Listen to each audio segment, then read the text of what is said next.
Selamat pagi Indonesia. Anda menyaksikan seputar Bali terkini pukul 9 WITA bersama saya Yumas Sukmatika. Komisi Pemilihan Umum Daerah Bangli terus melakukan pemasangan alat peraga kampanye atau APK untuk kedua pasangan calon bupati dan wakil bupati Bangli. Berdasarkan informasi dari KPU Bangli, proses pemasangan APK sudah mencapai 70%. Pemasangan alat peraga kampanye berupa baliho, spanduk, dan umbul-umbul pasangan calon bupati dan wakil bupati Bangli yang dilakukan oleh KPU daerah Bangli sudah mencapai 70%. Menurut Ketua KPU Bangli Dewa Agung Lidartawan, pemasangan APK sudah dimulai sejak 27 Agustus 2015 pada tingkat kabupaten, kecamatan, dan desa di wilayah Kabupaten Bangli. Proses pemasangan APK rencananya rampung pada 3 September 2015.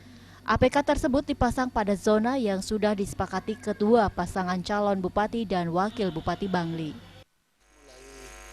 Tanggal 27 itu sudah mulai melakukan pemasangan alat peraga kampanye berupa baliho. Di hari itu sudah tersebar dan terpasang dengan baik. Kemudian kita sudah melakukan evaluasi terhadap pemasangan yang dilakukan oleh rekanan, dan mulai saat itu sampai sekarang kita masih melakukan pemasangan untuk alat peraga yang berupa spanduk. Karena di Bangli ini ada 72 desa dan tim kita juga sudah akan turun untuk memastikan bahwa pemasangan itu tepat pada zona yang ada.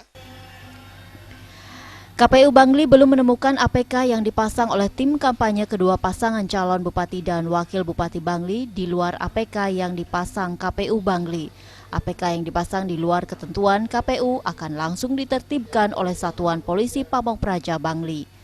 Pujiantini dan Adi Setiawan, Bali TV. Pemirsa, demikian seputar Bali terkini kali ini.